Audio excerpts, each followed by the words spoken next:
Very objectionable. মোসাদ্দেকটা মুক্তিযুদ্ধ না, civil war আর ওয়ারের মধ্যে পার্থক্য আছে। দুইটা সেনাবাহিনী যখন যুদ্ধ করে সেটাকে বলে ওয়ার। 71 সালে কোন সেনাবাহিনী কোন সেনাবাহিনীর সাথে যুদ্ধ করছে? 25শে March. Is it not a civil war? নিজের দেশের সরকার, ইয়াহিয়ার সরকার এদেশে নিরীহ মানুষের উপর সেদিন অতর্কিত আক্রমণ চালাইছে। হাসিনা যেভাবে অতর্কিত আক্রমণ চালাইছে মনোরাষ্ট্র দিয়ে, হেলিকপ্টার দিয়ে। পার্থক্য কি? 71 যদি যুদ্ধ হয়, এই 36 যুদ্ধ। এবং যারা এটাকে স্বীকার করে না তারা ভারতীয় আধিপত্যবাদের গোলাম। এটা আমার ব্যক্তিগত কথা, আবার বলতেছি। দুটাই যুদ্ধ। ওটা ছিল পাকিস্তানের আধিপত্যবাদের বিরুদ্ধে, আর এটা হচ্ছে ভারতের আধিপত্যবাদের বিরুদ্ধে, হাসিনার বিরুদ্ধে না। 36 ক্ষমতা থেকে সরানোর কোনোদিন কোন আন্দোলন ছিল না। কারণ হাসিনা নিজেই বলছে চলেন সবাই মিলে আমরা ইলেকশন করি। সেটা তো সে বকডাউন হয়েছিল। 3 তারিখে তো সে প্রস্তাব পর্যন্ত দিছিল।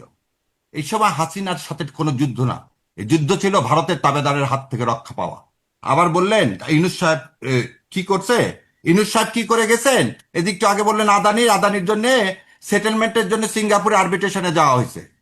আজকে বলতেছেন এই যে ইউএস এর সাথে গভর্নমেন্টের সাথে 39% ছিল আপনার উপরে কি, আপনার গার্মেন্ট শিল্প ধ্বংস করে দেওয়ার জন্য, সেটাকে নামায় 19-এ নিয়ে আসা হয়েছে। এটা কে করতে পারছে? ইউনূস সাহেব করতে পারছে। আর পার্শ্ববর্তী দেশ যে গোলাম তাকে 50% নিয়ে রাখছিল। আজকে কিন্তু পরে বলতেছে তো আগে শেষ যুক্তরাষ্ট্রের করে সুপ্রিম কোর্ট ড্রাইভার সেটাই তো বাতিল করে দিল। জি, আর হ্যাঁ। বোন একটু ওনার কথাগুলো একটু জি, জি, জি। যে কথা বললেন চুক্তি, যেহেতু ইউনূস সাহেব করে গেছেন, ওই চুক্তিতে এমন টার্মিনেশন ক্লজ আছে যে বাতিল করা যায় না। সো তুষার ভাইয়ের কথারই উত্তর দিচ্ছি।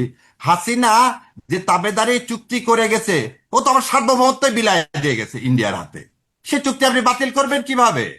সে প্রকাশিত বাতিল করলো না। করার বাতিল করার শোনেন, ওই সময় একবার ইন্টারাপ্ট করেন না আমাকে, একটু বলতে দেন। কারণ এখানে মুক্তিযোদ্ধা এবং আমি দুইটা ছেলেকে প্রতিনিধিত্ব করতেছি যারা আমার সন্তানের মতো, যাদেরকে আপনি মুক্তিযোদ্ধা বলেননি, যাদেরকে আপনি মব্বাজ বলতে চাচ্ছেন। দ্বিতীয় কথা, আপনি জুলাইকে আন্দোলন বলছেন। জুলাই হচ্ছে সেই যুদ্ধ, জনযুদ্ধ, যে জনযুদ্ধে আমরা আর একটা দেশের সাথে লড়াই করছি, সেটা হচ্ছে ভারত। সেটা হচ্ছে ভারতের আধিপত্যবাদের বিরুদ্ধে। আপনি বললেন একটু আগে যে 7ই মার্চের ভাষণ, 7ই মার্চের ভাষণ আপনি আপনাকে বাজানোর অনুমতি দিল কে? আপনার এত দুঃসাহস হয় আপনি আবার ভারতের তাবেদারি করেন? বাংলাদেশে প্রথম যে 10 এপ্রিল যে সরকার গঠন করলেন, প্রধানমন্ত্রী কে কে হলো? তাজউদ্দিন আহমেদ। আর অস্থায়ী রাষ্ট্রপতি কে হলো? সৈয়দ নজরুল ইসলাম। কার করে দেওয়া? ইন্ডিয়ার করে দেওয়া। কোন পার্লামেন্ট এটা পাশ করছিল? তাজউদ্দিনকে প্রধানমন্ত্রী, সৈয়দ নজরুল ইসলামকে প্রধানমন্ত্রী। একটা দেশের স্বাধীনতা পর্যন্ত সেদিন গিলে খাইছেন 10ই এপ্রিল 1971। বলতে লজ্জা করে না? লজ্জা করে না যে 36 আমাদের আন্দোলন না? 36 আমাদের আন্দোলন না, গণ উদ্ভুত্থান না। গণ উদ্ভুত্থান হচ্ছে 90, গণ উদ্ভুত্থান হচ্ছে 96, গণ উদ্ভুত্থান হচ্ছে 96, 96 আন্দোলন না গণ অভ্যুত্থান না বলা হয় নাই, বলা হয়েছে যুদ্ধ না। আর আমি বলতেছি, আমি আমার কথাটা আপনার বলছি, আপনি যতবার বলছেন একবার শুনতে হবে তো, ইন্টারাপ্ট শুনতে করলে হবে হতো। তো।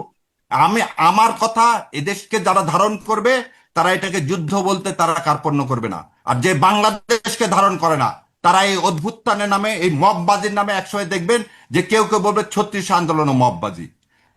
32 ভেঙে ফেলে দেওয়া, 7ই মার্চে সেদিন সেই মেয়েটাকে ধরে নিয়ে যাওয়া, এগুলো হচ্ছে কি নিষিদ্ধ কাজ। যদি নিষিদ্ধ সংগঠন করে কি করব? তাকে পূজা করব? 7ই মার্চের ভাষণ বাদাবে কিভাবে একটা নিষিদ্ধ দলে? যে লোকটা এই দেশকে ভারতের হাতে হায়দ্রাবাদ বানায় দিয়ে চলে গেল, যার মেয়ে দেশের স্বাধীনতা সার্বভৌমত্ব ভুলণ্ঠিত করলো, আজকে বড় বড় কথা ওই মেয়েটার সাথে আজকে দুইটা মুক্তিযোদ্ধার সাথে তুলনা করেন। 71 সালে যদি মুক্তিযুদ্ধ করে তাহলে এই ছেলেগুলো মুক্তিযুদ্ধ করেনি কেন? 15 বছর তো কোনো রাজনৈতিক দলের ক্ষমতা হয়নি একটা বালির ট্রাক সরানোর। শেখ হাসিনাকে ফেলে দেওয়া তো দূরের কথা, জীবন বাজি রেখে যে মায়েরা দাঁড়ালো, 6 বছরের 4 বছরের বাচ্চা মারা গেল, ও সেটা যুদ্ধ না, সেটা বিপ্লব না, সেটা উদ্ভুত্থান। এর সাথে সময় কোনো 4 বছরের বাচ্চা মারা গেছে, এর সাথে সময় 6 বছরের বাচ্চা মারা গেছে।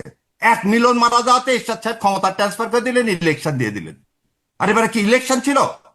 আজকে ইউনূসের কথা বলা হয়, ইউনূসের সাথে যে বলেন যে ক্ষমতা ছিল পাকিস্তানের সাথে চুক্তি করে, যা পাকিস্তানি ও চীনের সাথে চুক্তি করলো কে? প্রতিরক্ষা চুক্তি। কেন বলা হলো সেদিন এই চুক্তি এখন সাইন করেন না, নতুন সরকার আসার পর করবে? কেন ভারতের সাথে গো?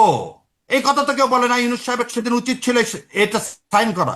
ইউনূস সাহেবের অবশ্যই উচিত ছিল এই জনগণের ম্যান্ডেট, এই জুলাই সনদ বাস্তবায়ন করে গণভোটের ভিত্তিতে এই সংবিধান 72-এর ভারতের লিখে দেওয়া সংবিধান ফেলে দিয়ে নতুন সংবিধান রচনা করে তার উপরে কি ইলেকশন দেওয়া। উনি কোন অদৃশ্য শক্তির কারণে সেদিন এই ফেব্রুয়ারি মাসে বিএনপির হাতে ক্ষমতা তুলে দিলেন? এটা তার অযোগ্য। আর আপনি বলতেছেন এই যে আইন উপদেষ্টার কথা বললেন আসিফ নজরুল, এটা গাদ্দার, মির্জাফরের চেয়েও বড় গাদ্দার। এই গাদ্দারের কথা যদি বিশ্বাস করছেন তাই এদেশ ভুলণ্ঠিত হয়ে গেছে সেই কারণে। আজকে রেজওয়ান আপার কথা যদি ঠিক হয়ে থাকে, এই গাদ্দারির জন্য একটু আগে বললেন না যে ও আইন উপদেষ্টা জানেই না, আইন উপদেষ্টা জানে না, এটা হতে পারে না। ও হচ্ছে একমাত্র রয়ের এজেন্ট, ও হচ্ছে পেইড রয়ের এজেন্ট, যেই জুলাই আন্দোলনকে প্রথম দিন থেকে 5ই আগস্ট থেকে শেষ পর্যন্ত নষ্ট করে দিয়ে একটা দলের হাতে দিয়ে চলে গেছে। আমার ইলেকশন, আমার জনগণের ভোটের অধিকার কেড়ে নিছে এই লোকটা। এই লোকটা জুলাই সনদের মধ্যে আজকে সমস্ত বিপত্তি ঘটায় দিয়ে গেছে। সে জেনে শুনে সেদিন একই দিনে ইলেকশন এবং গণভোটের ব্যবস্থা করছে। একটা গাদ্দার কোথাকার। সে গাদ্দারের কথা আমরা বলতে লজ্জা পাই কেন? কেন ইউনুস কেন বলা হয়? কেন বলে মন্ত্রিসভা ওই উপদেষ্টা পরিষদে আমরা সবাই মিলে বলছে না, রেজওয়ান আপা বলছে না আমরা সবাই মিলে যেতে দিন একটা দলকে? কেন সে কথা মনে হয় না যে ইলেকশন ইঞ্জিনিয়ারিংটা করলো কার ইশারায়? কেন ভারতের কলেজে বসলো এই উপদেষ্টারা সবার শেষে? একটা দলকে কেন একটা বলেন নাই গাদ্দার কেন? রকে নিয়ে রাখছেন? একটা গাদ্দারকে নিয়ে রাখছে এই উপদেষ্টা পরিষদে। আমি তাহলে আর একটা জিনিস বলি, আপনি বললেন শেষ করবো একটু। হ্যাঁ শীর্ষ, তাহলে সিভিল ওয়ার, তাহলে 71 সাল যদি সিভিল ওয়ার হয়ে থাকে তাহলে 24ও সিভিল ওয়ার। ওই 71-এ পাকিস্তান মুক্তি বাহিনীর সাথে যুদ্ধ করছে, কোনো আর্ম ফোর্সের সাথে না। আর এই জুলাইতেও একই কাজ হয়েছে। জুলাইতে রাস্তায় ইন্ডিয়ান বাহিনী হিন্দিতে কথা ভাষাভাষী লোকের বহু অসংখ্য ভিডিও আছে। এগুলো কি আমার তুষার ভাইরা দেখতে পায় না? তাহলে ভারত আমার দেশটাকে করদ রাষ্ট্র তৈরি করছে। এর চেয়ে আর মুক্তি পাওয়ার চেয়ে এর চেয়ে বড় আনন্দ আর কি হতে পারে, যেটা ডক্টর ইউনূস দিয়ে গেছে। একটা যখন বলছিল যে শেখ হাসিনা চলে গেলে না, দেশের যদি দুর্নীতি তাই কম, হয়, যদি তাই হয়, দুর্নীতি এইটাই হয়নি। যদি ব্যাখ্যা হয়, তাহলে আর কি মুক্তি পেলো? আবার তো ভারতই নাকি সেই ট্রফি দিয়ে দিল, ভারতই নাকি এই করে দিল, তাহলে আর মুক্তি হইল কোথা থেকে? ওই তো ওই জন্য বললাম বিপ্লব শুরু হয়েছে, শেষ হয়নি। বিপ্লব আত্মহত্যা শেষ হয় না। শোনেন, মাও সেতুং 1949 সালে ক্ষমতা পেয়ে 1964 সালে সাংস্কৃতিক বিপ্লব হয়েছে। কত বছর পর? 14 বছর পর। আজকে আপনি এইটা শুরু তো কেবল ভারতের মতো, ওই যে বললেন যে একটু আগে, ভারতের আচ্ছা, মতো একটা যারা বৃহৎ রাষ্ট্র মনে করে এবং শেষ যারা আমেরিকা করব। পুনর্বাসন করতে চায়, জি। সেই আশা পূরণ হবে না।